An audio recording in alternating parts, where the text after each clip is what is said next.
Guys, mag-unboxing tayo. So, hindi lang ito yung na-unboxing ko.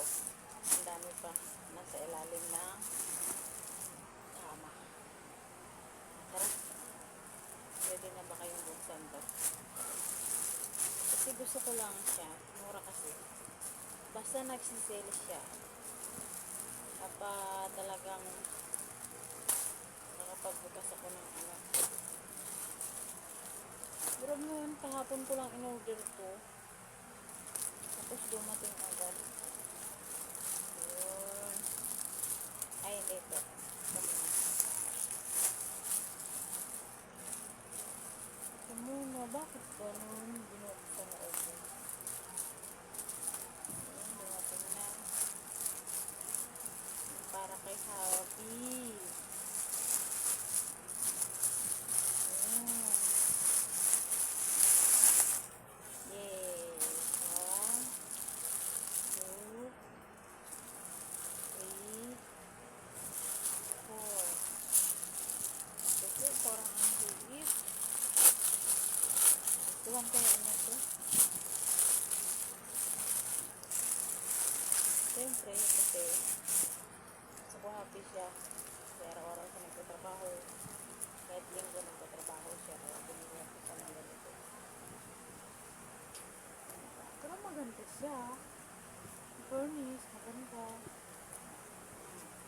Ba't ko ang kulay?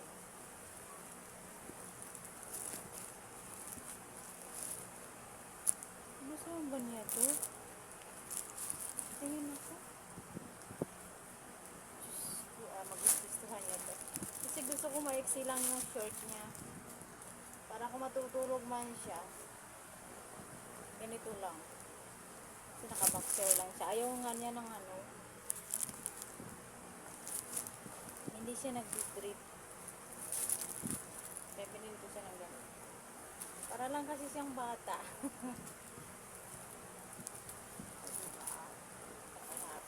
Naawa kasi ako sa mga short niya. Matagal na siguro yung mga short niya. Araw-araw siya nagtatrabaho. Siyempre, para matuwa siya, binibig ko siya. Kahit linggo nagtatrabaho. Nag-order pa ako ng ibang ano, ng ibang klase nito. Kaya, nabuksan. Ito. Nabili ko na to. Tingnan natin to. Kasi, masigit na yung mga short ko. Kailangan ko maluwang. Silang, ano na lang naman silang natin. Sharing! Nanggigigigil ka na naman sa akin. Hey! O, diba? Ang ganda. Ganda siya. So, alam niyo naman, favorite color. Favorite color ko ito.